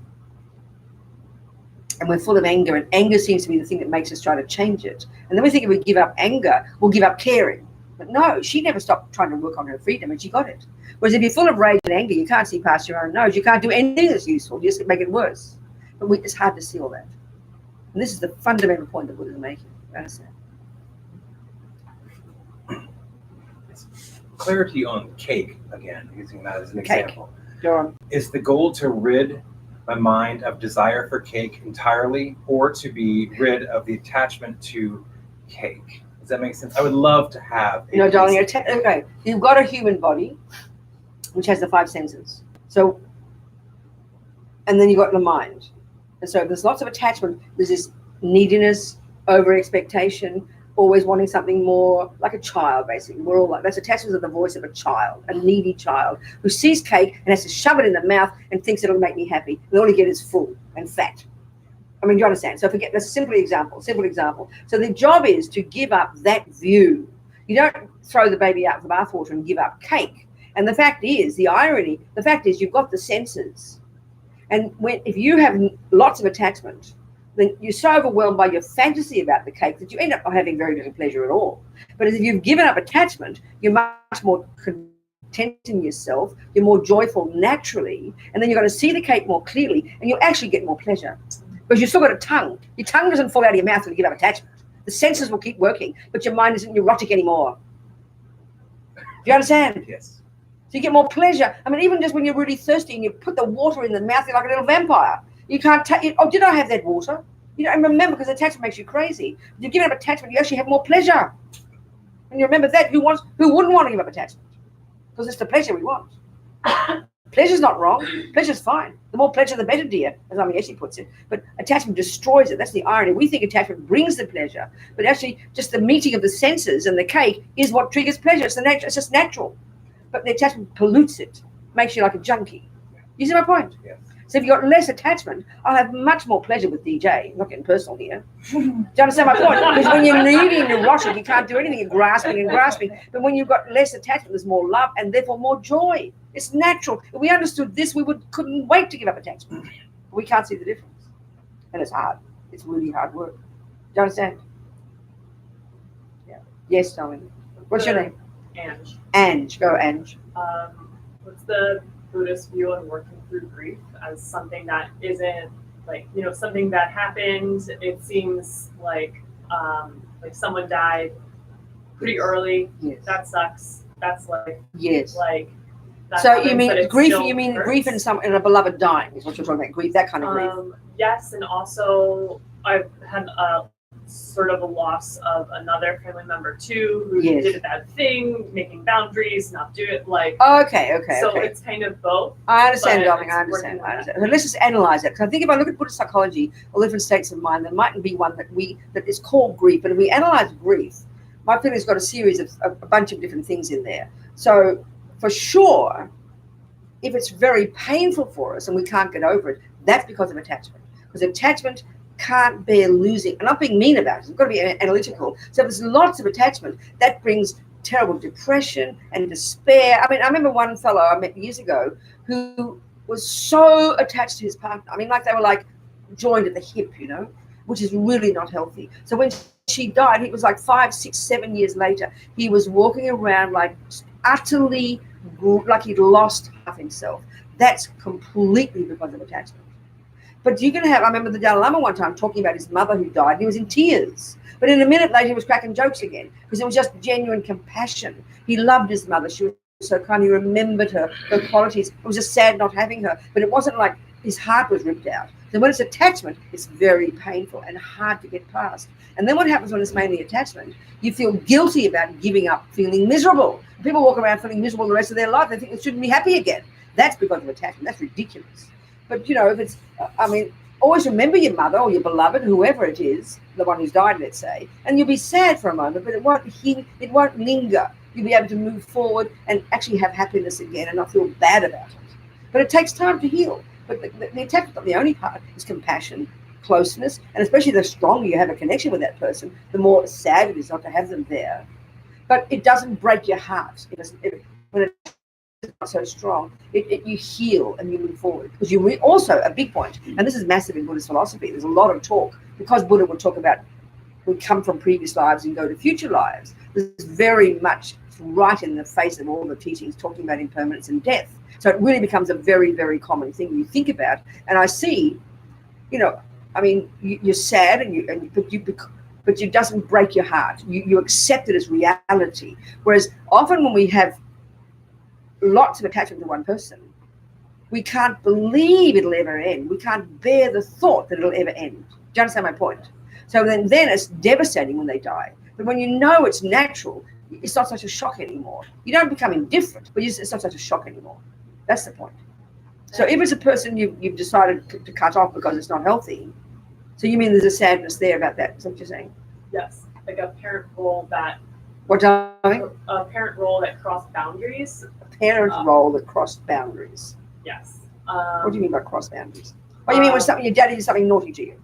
Yes. Okay, darling, I do understand. Sorry, I understand completely. Mm-hmm. So then it's best to cut off from this person. Yes. Very like intelligent. A healthy boundary. Yes. But then the pain of that, and is that from attachment? Okay. So like that okay, idea that you're talking about it, so I don't want you to be too personal, but I do understand. It's all a question of where you're at. It's all a question of where you're at. So if you're at the point where you have such love and compassion for this person and you really forgive them, you can see them. It will not be bad for you. But if you've got to know where you're at, you've got to know where you are at in this. And regardless of what they think, regardless of how upset other people are, you've got to have the courage to know what's best for you. And know, hopefully, in the future, you'll be able to go beyond it and not be harmed by it. So you've got to know where you're at and got to know what you can handle. And if we could do this, in relationships. I mean, I'm not joking here, but there's a typical number that 40% of all women on the planet who get murdered. You know who murders them, don't you? The bloke in the same bed.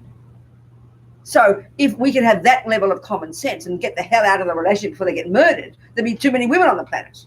So it's the same with whoever this parent is. We've got to know what's good for us, but we don't when we're overwhelmed by attachment. We're full of neediness and we want them to love us, and then we're scared, we're fearful, we get guilty. We talk about behind their back, but we're too scared to make decisions. So you've got to be wise and know what's right for you, but do it for the right reason, not out of anger. And of course there'll be sadness there. Yeah, so that's more like dealing with the pain of that. Well, so pain of it meaning what? So explain more. I'm not talking. Explain more. Why is it painful for you? Again, the idea that it shouldn't have happened and it did, and you're upset that it happened. Oh, you can't think that way. That's not helpful. It shouldn't have been. Shouldn't have is meaningless. Shouldn't have is like really heavy. Shouldn't have had a car accident. I shouldn't have done the wrong thing. He should. It's theoretically it's nice, but it's not much help. It happened. For whatever reason, it happened. So the shouldn't have is useless. It did happen. And then you've got to know where you're at with that and how you can work with it and let go of it and heal yourself from it. And if you have to be separate from that person, that's perfectly fine. And regardless of what, are they pained by this? Do they own this? Do they recognize they did it? Yes, but not to everyone. And that's fine. That's okay. But to you, well, that's at least helpful. Have they asked you to forgive them? Do you want that? Do you want them to apologize? Yes. To own their mistake? Yes. They haven't done it. Not really. Okay, so then that's a very wise thing you're doing. Do they understand theoretically, or are they hurt by it? Yes. Well, they've got to grow up. You've got to treat them as an adult. I feel like they're sorry, but in the way that is, like, oh, I'm so crazy, I do stupid stuff all the time, like all this stuff, but that's avoiding responsibility. It is avoiding responsibility. And so let them be who they are and try not to think of what they're thinking. Try not to, half of our fear, one of our attachments is attachment to what people think. That's a very big one for us. Don't go there. You make the decision for the right reason and let them think what they like. Do other people in the family understand it? No. And they're wondering why this is happening? A lot of people are oblivious. I've told someone Okay. they didn't really believe me. Okay, this is the trouble, isn't it? So no, just take care of yourself. We've got to know that's the wisdom. We've got to know where we're at and do what's right for you to heal yourself. And know that no matter who understands it, we've got to have the courage to know that you've got to do the right thing for you. You're the one who's in charge. Have courage. Understand? Are you angry with the person? Yes, but I also have compassion. Good, I know darling. that they were like really acting out of grief in their own. I understand, sweetheart. I understand, darling. But that's where that's good. But then often when we have compassion, we get a bit naive. So it's like you have compassion for the python, so you think you better pat it on the head. No, it'll eat you. So keep distant, baby. You understand my point? Have wisdom. Compassion often can be sentimental. So they've got to grow up. And this is an opportunity for them to grow up. Well done. Congratulations. So just be brave, one day at a time. Good. Time to go home. Everyone's got something, isn't it? The whole world, every single person's got something. It's very incredible. What, sweetheart? Go, Rosia. So I see you, and then you seem to know where things come from and the nature of the emotions. And how did you learn all this? I mean, Rosia, it can be very simple. Like, can you please tell me, like, how many books you read? Like, what Rosia, produces this? I don't know, darling. I've got no idea. I don't know. I'm doing my best to put my money where my mouth is. I'm telling you, this is Buddhist teachings, but I'm trying to do it. So I'm speaking from my own experience. So if I've got any wisdom, I'm happy I've got some wisdom. That's good. Because I can identify. I recognize. When she talked, I recognize. When he said, I get it. Been there, done that. Not being rude. This is when we picture a movie. What? You can learn all this on this lovely Oh, my film over movie. here. Oh, my nephew made a movie about me Buddha. years ago. It's okay, yeah. It was promising a CD of it, but I left them at home. It's okay. Yeah, my nephew made this movie years ago. Okay, go. Yes.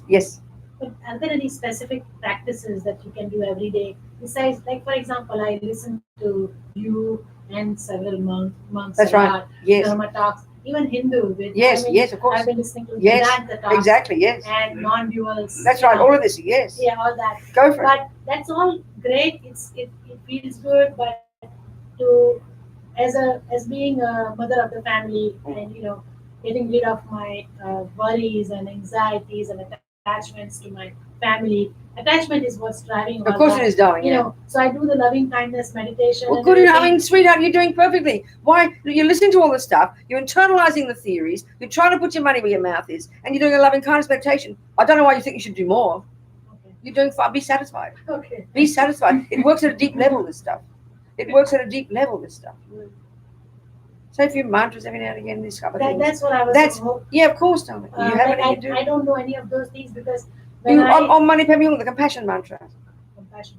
Okay. Om Mani Padme Hum.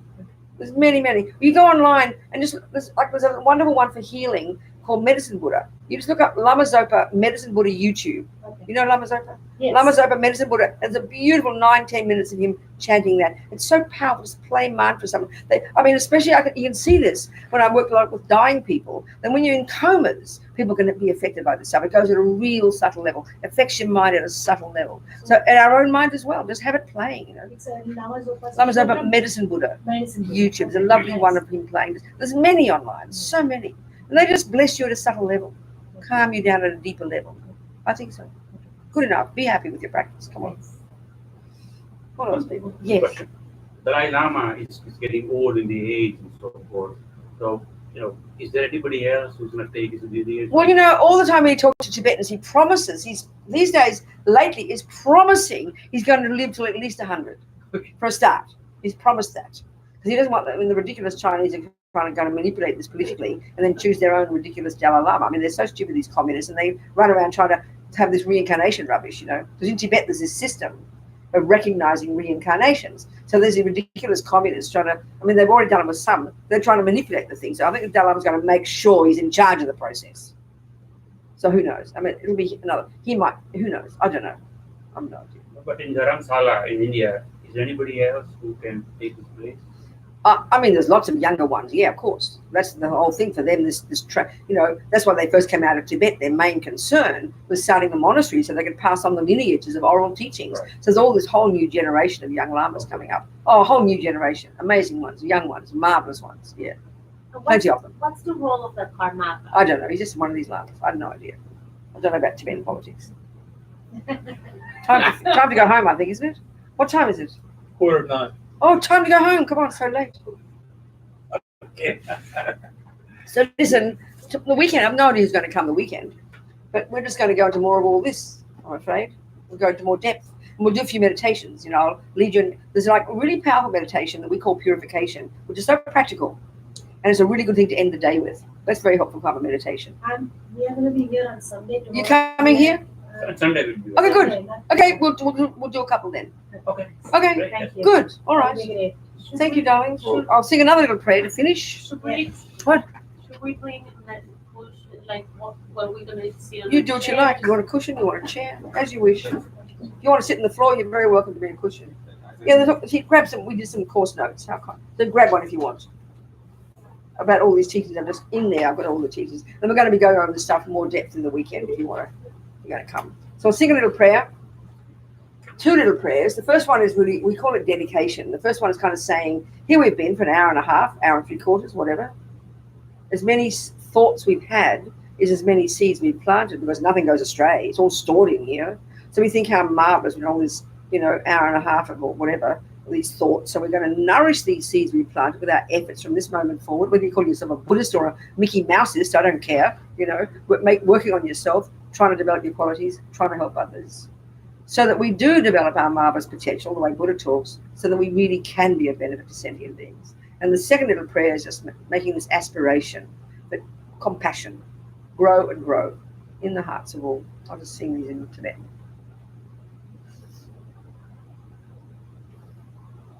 Kewadi inu dudar lama sangye Prugyun he drowa chikyang malupa dei sala pasho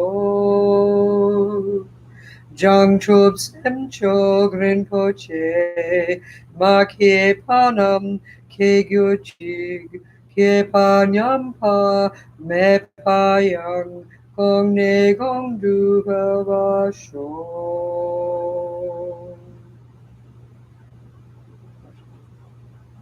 All right. Thank you, everybody, very much. Thank you, James. Thank you. All right. Thank you. Thank you. Thank all of you. Thank you. Thank you. Thank you. Okay. I'll sit here for a second. Have my water. You can turn the telly off. There's more words came. Some more words came. What's that? Somebody Question. from Saudi Arabia just wanted to say hi. Who? Somebody from Saudi Arabia. Oh, good. So show it to me. What are they saying? Read it out to me. What are they saying? It says, hi, I just want to extend my gratitude to all of you who are posting this public talk live. Nice to see you, Venerable Robina, watching here from Saudi Arabia. Doesn't say who. Yeah, it says Tenzin Santi. Oh, good. You want to say hi to her? Hi. Happy to hear you. Happy to see you. Mm-hmm. Okay.